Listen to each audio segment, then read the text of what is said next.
আমার ছেলে অনির্বাণ আমাকে সিঁদুর পরিয়ে বলল, মা, আজ থেকে তুমি আমার স্ত্রী। আমি স্থির হয়ে দাঁড়িয়ে রইলাম। মেঘালয়ের শিলং পাহাড়ের এক নির্জন কটেজে দাঁড়িয়ে আছি। বাইরে কুয়াশা জমে আছে, দৃষ্টি যায় না দূরে। ভেতরে আমার হৃদয়ও যেন কুয়াশাচ্ছন্ন। আমার ছেলে অনির্বাণের চোখে এখন এক অদ্ভুত দৃঢ়তা। সব শুরু হয়েছিল ৩ মাস আগে। অনির্বাণ হঠাৎ বলল, মা, আমরা বেড়াতে যাব। আমি রাজি হয়ে গেলাম। তখন বুঝিনি এই সিদ্ধান্ত আমার জীবন বদলে দেবে। আমরা দুজন চলে এসেছিলাম শিলং। এক নির্জন কটেজ বুক করেছিল অনির্বাণ, যেখানে দূর থেকে দেখা যায় খাসি পাহাড়ের সবুজ ঢাল। প্রথম দুদিন খুব ভালোই কেটেছিল। আমরা ঘুরে বেড়াতাম, গল্প করতাম, হাসাহাসি করতাম। তারপর তৃতীয় দিনে অনির্বাণ বাজার থেকে ফিরে এলো একটি ছোট্ট পার্সেল নিয়ে। মা, তোমার জন্য একটা উপহার আনছি, সে বলল। আমি উৎসাহিত হয়ে প্যাকেট খুললাম। ভেতরে দেখি একটি লাল রঙের সিঁদুরের কৌটা। আমি অবাক হয়ে অনির্বাণের দিকে তাকালাম। কি হয়েছে মা? অনির্বাণ জিজ্ঞেস করল। তুমি কি বুঝতে পারছ না? আমি তোমাকে বিয়ে করতে চাই। আমার হাত থেকে সিঁদুরের কৌটাটা পড়ে গেল। চোখ দিয়ে জল গড়িয়ে পড়ল। অনির্বাণ, এসব কি বলছিস তুই? আমি তোর মা। আমার কণ্ঠস্বর কাঁপছিল। মা, এটা তোমার জন্য না। অনির্বাণ হাসল। এটা তুমি পড়বে অভিনয়ের জন্য। আমি হতবিহ্বল হয়ে দাঁড়িয়ে রইলাম। অভিনয়? কি অভিনয়? অনির্বাণ আমার পাশে বসে ধীরে ধীরে ব্যাখ্যা করল। মা, আমি তোমাকে এতদিন বলিনি, কিন্তু আমি একটা থিয়েটার গ্রুপের সাথে যুক্ত হয়েছি। আমরা একটা নাটকের প্রস্তুতি নিচ্ছি, রীতি ও অরীতি। সেখানে এমন একটা চরিত্র আছে যেখানে একটি ছেলে মানসিক বিকারগ্রস্ত হয়ে তার মাকে বিয়ে করতে চায়, কিন্তু শেষে জানা যায় আসলে সে তার সৎ মাকে হত্যা করতে চেয়েছিল, কারণ সে তার আসল মায়ের মৃত্যুর পিছনে সৎ মাকে দায়ী ভাবত। আমি গভীর নিঃশ্বাস ফেললাম। তো তুই এই ভূমিকায় অভিনয় করবি? হ্যাঁ। আর আমি চাই তুমি আমাকে সাহায্য করো অভিনয় অনুশীলন করতে। তুমি আমার সৎ মায়ের ভূমিকায় অভিনয় করবে, আর আমি সেই বিকারগ্রস্ত ছেলের ভূমিকায়। আমি হাফ ছেড়ে বাঁচলাম। ওহ, অনির্বাণ, তুই আমাকে একেবারে ভয় পাইয়ে দিয়েছিলি। অনির্বাণ হাসল। দুঃখিত মা, আমি জানি এটা বিভ্রান্তিকর ছিল। কিন্তু এই নাটকটা আমার জীবনের সবচেয়ে বড় সুযোগ। আমি এটাকে খুব গুরুত্ব দিয়ে নিচ্ছি। কিন্তু তখনও আমার মনে একটা সন্দেহ ছিল। কিন্তু তুই আমাকে পাহাড়ে কেন নিয়ে এলি? কলকাতাতেই তো অভিনয় অনুশীলন করতে পারতিস। অনির্বাণের চোখে ভয় ফুটে উঠল। আসলে মা। সে থামল। কি হয়েছে অনির্বাণ? সত্যি করে বল। আমি চাপ দিলাম। অনির্বাণ ধীরে ধীরে বলতে শুরু করল, আসলে আমি কিছুদিন থেকে অনুভব করছি যে কেউ আমাদের অনুসরণ করছে। আমাদের বাড়ির সামনে একটা কালো গাড়ি প্রায় দাঁড়িয়ে থাকত। আমার ফোনে অদ্ভুত কল আসে। মনে হয় কেউ আমার ব্যাংক অ্যাকাউন্টে ঢোকার চেষ্টা করেছে। আমি উৎকণ্ঠিত হয়ে উঠলাম। কি বলছিস তুই? কাকে সন্দেহ করিস? অনির্বাণ আমার হাত ধরল। মা, আমি সেই নাটকের গ্রুপের সাথে সম্পর্কিত কিছু লোককে সন্দেহ করি। আমরা যে নাটক করতে যাচ্ছি তাতে আমাদের পরিচালক ঋত্বিক একটা বড় অভিনয় পুরস্কার জিতেছিলেন গত বছর। কিন্তু এবার তিনি খুব রহস্যময় আচরণ করছেন। আমি জানি না কেন, কিন্তু আমার মনে হয় তিনি কিছু লুকাচ্ছেন। কিন্তু এটার সাথে তোর অনুসরণ করার কি সম্পর্ক? আমি জিজ্ঞেস করলাম। মা, আমি ঋত্বিকের ল্যাপটপে কিছু ফাইল দেখেছি। সেখানে অনেক গোপন তথ্য ছিল। মনে হয় তিনি কোনো অবৈধ কাজের সাথে জড়িত। আমি ভেবেছিলাম নাটকের অনুশীলনের অজুহাতে আমরা কিছুদিন শিলং চলে আসি, যাতে আমি ঠান্ডা মাথায় ভাবতে পারি কি করতে হবে। অনির্বাণ, তুই পুলিশে জানাসনি কেন? অনির্বাণ মাথা নাড়ল। কোনো প্রমাণ নেই আমার কাছে, শুধু সন্দেহ। তাছাড়া ঋত্বিক একজন প্রভাবশালী ব্যক্তি। পুলিশের অনেক উচ্চপদস্থ অফিসারের সাথে তার সম্পর্ক আছে। আমি ভয় পেয়ে গেলাম। তাহলে এখন কি করবি? অনির্বাণ উঠে দাঁড়াল। এই জন্যেই আমরা এখানে এসেছি। আমি একটা প্ল্যান করেছি। সে আমাকে একটা চিঠি দেখাল। এটা ঋত্বিকের কাছে পৌঁছে যাবে।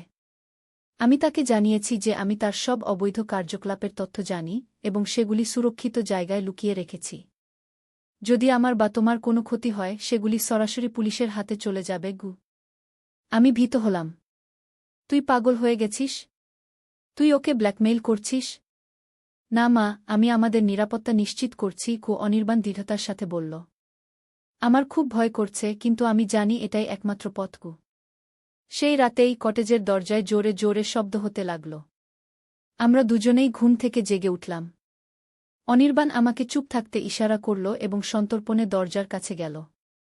কে? সে জিজ্ঞেস করল। অনির্বাণ, দরজা খোলো।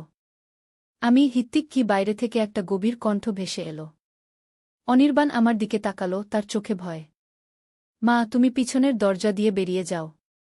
জঙ্গলের ভেতর দিয়ে গিয়ে প্রধান রাস্তায় পৌঁছাও। সেখান থেকে পুলিশ স্টেশনে যাও।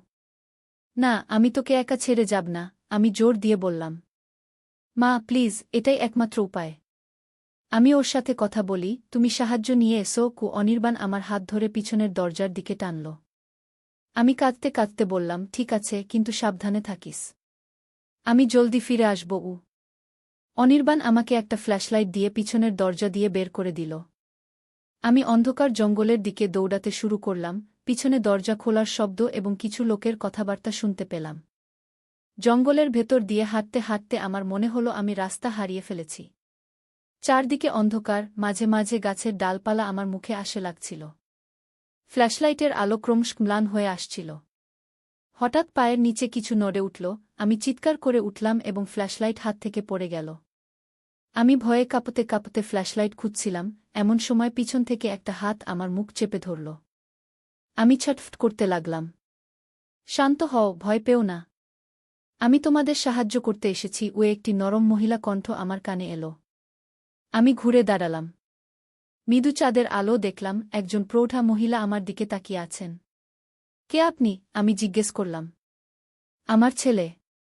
ওকে বাঁচান। আমার নাম তন্দ্রা দেব। আমি ঋত্বিকের প্রাক্তন স্ত্রী। মহিলাটি বললেন। চলো আমার সাথে। আমি সব ব্যাখ্যা করব। তিনি আমাকে একটা ছোট কুঁড়ে ঘরের দিকে নিয়ে গেলেন, যা পাহাড়ের ঢালে অবস্থিত ছিল। ভেতরে প্রবেশ করে দেখলাম ঘরটা সাধারণ কিন্তু পরিষ্কার। একটা ছোট টেবিলে ল্যাপটপ, কিছু ফাইল এবং ক্যামেরা রাখা ছিল। দেয়ালে অনেক ছবি টাঙানো ছিল, সবই ঋত্বিকের বিভিন্ন লোকদের সাথে। আপনি কি আমাদের অনুসরণ করছিলেন? আমি সন্দেহের সাথে জিজ্ঞেস করলাম। তন্দ্রা একটা চেয়ারে বসলেন। হ্যাঁ, কিন্তু তোমাদের রক্ষা করার জন্য। আমি গত 1 বছর ধরে ঋত্বিকের কার্যকলাপের উপর নজর রাখছি। তিনি আমাকে ল্যাপটপ দেখালেন। ঋত্বিক শুধু একজন বিখ্যাত নাট্যকার নয়, সে একটা অপরাধ চক্রের নেতাও। তার থিয়েটার গ্রুপ আসলে একটা প্রচ্ছন্ন ব্যবস্থা, যার মাধ্যমে সে মাদক পাচার, মানব পাচার এবং ব্ল্যাকমেইলিং করে। কি? আমি হতবাক হয়ে গেলাম। কিন্তু এর সাথে আমার ছেলের কি সম্পর্ক? তোমার ছেলে অনির্বাণ ঋত্বিকের গ্রুপে যোগ দেওয়ার পর সে অসাবধানতাবশত কিছু গোপন তথ্য দেখে ফেলে। ঋত্বিক সন্দেহ করে যে অনির্বাণ সবকিছু জেনে গেছে। তাই সে তোমাদের উপর নজর রাখছিল। আমি ভয়ে কাঁপতে লাগলাম। আমার ছেলে অনির্বাণ এখন বিপদে। আমাদের ওকে বাঁচাতে হবে। তন্দ্রা আমার হাত ধরলেন। শোনো, আমার কাছে ঋত্বিকের বিরুদ্ধে যথেষ্ট প্রমাণ আছে। আমি ইতিমধ্যে পুলিশের সাথে যোগাযোগ করেছি। সিআইডি এর একটা টিম আসছে। কিন্তু তাদের পৌঁছাতে সময় লাগবে। ততক্ষণে অনির্বাণের কি হবে? আমি উদ্বিগ্ন কণ্ঠে জিজ্ঞেস করলাম। আমরা নিজেরাই যেতে হবে। তন্দ্রা সিদ্ধান্ত নিলেন। আমার কাছে একটা প্ল্যান আছে। তিনি একটা কালো ব্যাগ থেকে একটা ছোট পিস্তল বের করলেন। আমি এটা ব্যবহার করতে জানি, তবে আশা করি ব্যবহার করতে হবে না। তারপর তিনি আমাকে একটা মোবাইল ফোন দিলেন। এটা একটা বিশেষ ধরনের ফোন, যাতে একটা রেকর্ডিং অ্যাপ ইনস্টল করা আছে। তুমি যখন কটেজে ফিরে যাবে, এটা অন চালু করে রাখবে। আমাদের প্রমাণ দরকার। আপনি বলতে চাইছেন আমি একাই যাব? আমি ভয়ে পিছিয়ে গেলাম। না, আমি তোমার পিছনে থাকব। কিন্তু ঋত্বিক আমাকে চিনে। যদি সে আমাকে দেখে, সে সাবধান হয়ে যাবে। তন্দ্রা ব্যাখ্যা করলেন। তুমি ভেতরে যাবে, আমি বাইরে থেকে পরিস্থিতি পর্যবেক্ষণ করব। যদি কিছু গোলমাল হয়, আমি হস্তক্ষেপ করব। আমি গভীর নিঃশ্বাস নিলাম। ঠিক আছে। অনির্বাণকে বাঁচাতে আমি যে কোনো কিছু করতে পারি।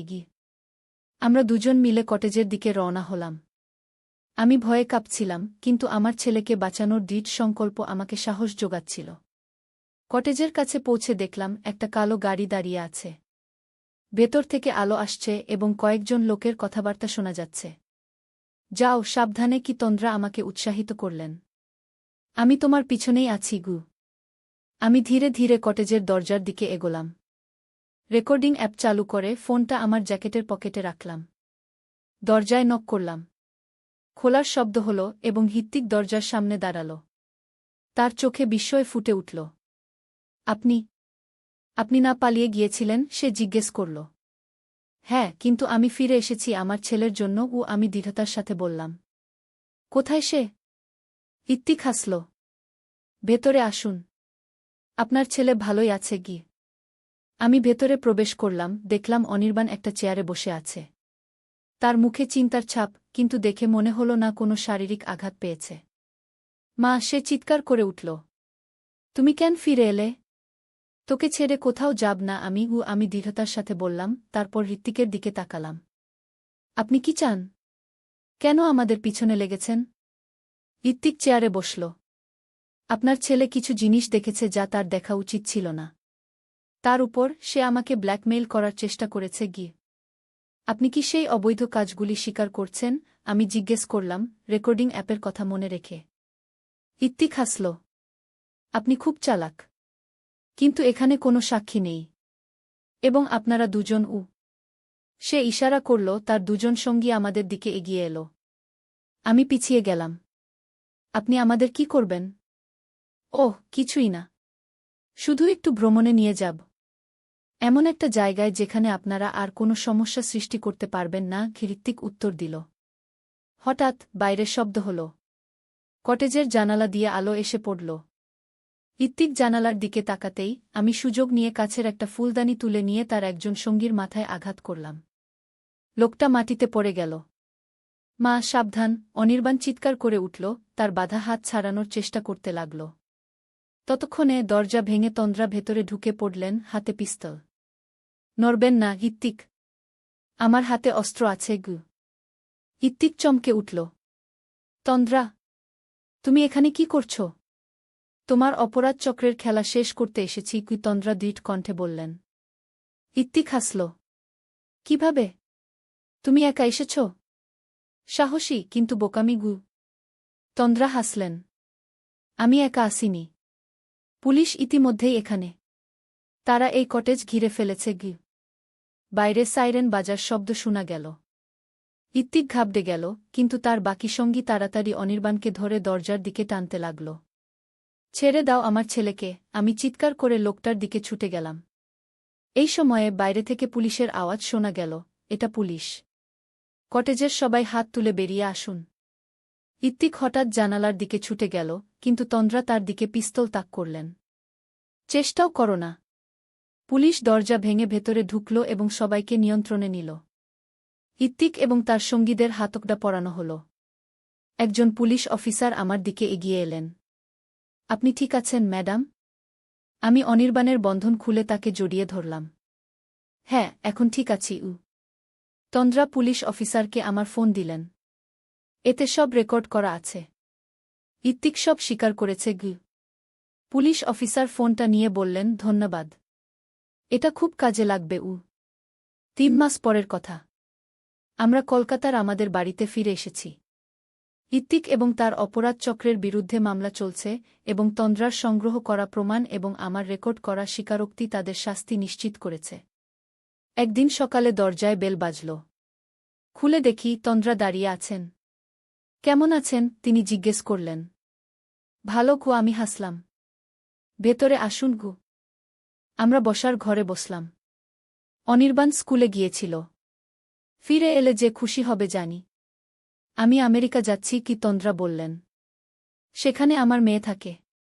হৃত্বিকের মামলা শেষ হওয়ার পর এবার নতুন জীবন শুরু করার সময় এসেছে গি। কিন্তু কেন? আপনি তো এখানেও থাকতে পারেন আমি বললাম। তন্দ্রা মাথা নাড়লেন। অনেক স্মৃতি আছে এখানে। কিছু ভালো, কিছু খারাপ। নতুন করে শুরু করতে চাই। আপনি কি জানেন, আমি কখনো বুঝতে পারিনি আপনি কেন এতটা ঝুঁকি নিয়ে আমাদের সাহায্য করলেন? আমি জিজ্ঞেস করলাম। তন্দ্রা নিঃশ্বাস ফেললেন। আমারও একটা ছেলে ছিল। তার নাম সত্যজিৎ। হৃত্বিকের সাথে আমার সম্পর্ক ভেঙে যাওয়ার পর সে তার সাথে থাকত। একদিন সত্যজিৎ ঋত্বিকের অপরাধমূলক কার্যকলাপের কথা জেনে ফেলে। কিন্তু সে পুলিশে না গিয়ে ঋত্বিককে মুখোমুখি হয়েছিল। তিনি থামলেন, চোখে জল এল। পরদিন সত্যজিতের দেহ পাওয়া গেল একটা নদীতে। পুলিশ বলল, দুর্ঘটনা। কিন্তু আমি জানতাম এটা ঋত্বিকের কাজ। ওহ, আমি দুঃখিত। আমি তার হাত ধরলাম। যখন শুনলাম অনির্বাণ একই পরিস্থিতিতে পড়েছে, আমি ভাবলাম এবার আমার কিছু করার সময় এসেছে। কেউ আর আমার মতো সন্তান হারাবে না, তন্দ্রা বললেন। সেই দিন বিকেলে অনির্বাণ স্কুল থেকে ফিরে এল। তন্দ্রাকে দেখে সে খুশিতে তাকে জড়িয়ে ধরল। আপনি আমাদের দেখতে এসেছেন? আপনি না বললেন আমেরিকা যাবেন? হ্যাঁ, কিন্তু যাওয়ার আগে তোমাদের সাথে কিছু সময় কাটাতে চেয়েছিলাম। তন্দ্রা হাসলেন। আমরা তিনজন সেদিন সন্ধ্যায় একসাথে ডিনার করলাম। অনির্বাণ তার নতুন থিয়েটার গ্রুপের কথা বলছিল। এবার আমি সত্যিকারের অভিনয় শিখছি, কোনো অপরাধ চক্রের সাথে যোগ দিইনি, সে হেসে বলল। আর সেই সিঁদুরের কৌটা? আমি ঠাট্টা করে জিজ্ঞেস করলাম। ওহ মা, ওটা এখনও মনে আছে তোমার? অনির্বাণ লজ্জা পেয়ে গেল। সেটা আসলে আমাদের নাটকের জন্যই ছিল।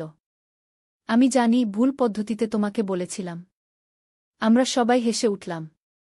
তন্দ্রা বললেন, জীবনে কখনো কখনো এমন কিছু ঘটে যা আমরা বুঝতে পারি না, কিন্তু শেষে সবকিছু ঠিক হয়ে যায়। পরদিন আমরা তন্দ্রাকে এয়ারপোর্টে বিদায় জানাতে গেলাম।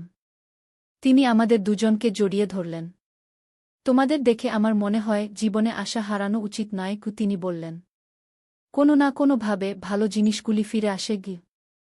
আমরা তাকে বিদায় জানালাম। তিনি চলে যাওয়ার পর অনির্বাণ আমার হাত ধরল। মা, চলো বাড়ি যাই। আমি হাসলাম। হ্যাঁ, চলো বাড়ি যাই। সেদিন আমি বুঝলাম যে জীবনে যতই বিপদ আসুক, ভালোবাসা এবং সাহসের সামনে সেগুলি টিকতে পারে না। আমার ছেলে অনির্বাণ এবং তন্দ্রার মতো সাহসী মানুষদের সাথে আমি যে কোনো চ্যালেঞ্জ মোকাবেলা করতে পারি। 1 বছর পরের কথা। আমি আমার লেখার টেবিলে বসে আছি। সামনে একটা ল্যাপটপ খোলা। আমি একটা বই লিখছি, রহস্যময় বন্ধন। এটা আমাদের গল্প, যা শিলং এর পাহাড়ে শুরু হয়েছিল একটা সিঁদুরের কৌটা নিয়ে এবং শেষ হয়েছিল একটা নতুন বন্ধন তৈরি করে। হঠাৎ আমার ফোন বাজল। দেখি আমেরিকা থেকে তন্দ্রার কল। কেমন আছো? তিনি জিজ্ঞেস করলেন। ভালো আছি। আর আপনি? খুব ভালো। নতুন জীবন শুরু করেছি এখানে। তোমার বই কেমন চলছে? আমি হাসলাম। প্রায় শেষ। আশা করি লোকেরা এটা পড়ে বুঝবে যে জীবনে কখনো হাল ছাড়া উচিত নয়। নিশ্চয়ই বুঝবে, তন্দ্রা বললেন। আর অনির্বাণের খবর কি? সে এখন কলেজে। থিয়েটারে সে খুব ভালো করছে। গত সপ্তাহে একটা স্কলারশিপ পেয়েছে লন্ডনের একটা থিয়েটার স্কুলে অভিনয় শেখার জন্য। চমৎকার, তন্দ্রা উৎসাহিত কণ্ঠে বললেন। আমি জানতাম সে একদিন সফল হবে। আমরা আরও কিছুক্ষণ কথা বললাম। কল শেষ করার পর আমি আবার লেখায় মনোযোগ দিলাম। জানালা দিয়ে সূর্যাস্তের লাল আভা ঘরে প্রবেশ করছিল। আমি ভাবলাম, কত বিচিত্র এই জীবন। কখনো আমরা ভয়ে থাকি, কখনো রহস্যে ঘেরা থাকি, কখনো আবার নতুন বন্ধন তৈরি করি। এই সব মিলেই তো জীবন। আমি আমার বইয়ের শেষ লাইন লিখলাম। আমার ছেলে অনির্বাণ আমাকে সিঁদুর পরিয়ে বলেছিল, মা, আজ থেকে তুমি আমার স্ত্রী। সেই দিন আমি জানতাম না এটা আমাদের জীবনের সবচেয়ে বড় অ্যাডভেঞ্চারের শুরু। এখন বুঝি, কখনো কখনো জীবনের সবচেয়ে অন্ধকার মুহূর্তগুলি আমাদের সবচেয়ে উজ্জ্বল আলোর দিকে নিয়ে যায়। আমি ল্যাপটপ বন্ধ করলাম। বাইরে পূর্ণিমার চাঁদ উঠেছে। আমার মনে হল, এই অন্ধকারেই আমরা আলোর সন্ধান পাই। এই রহস্যেই আমরা জীবনের অর্থ খুঁজে পাই। এই ভয়েই আমরা সাহস খুঁজে পাই। আর সব মিলিয়ে এটাই জীবন, একটি রহস্যময় বন্ধন।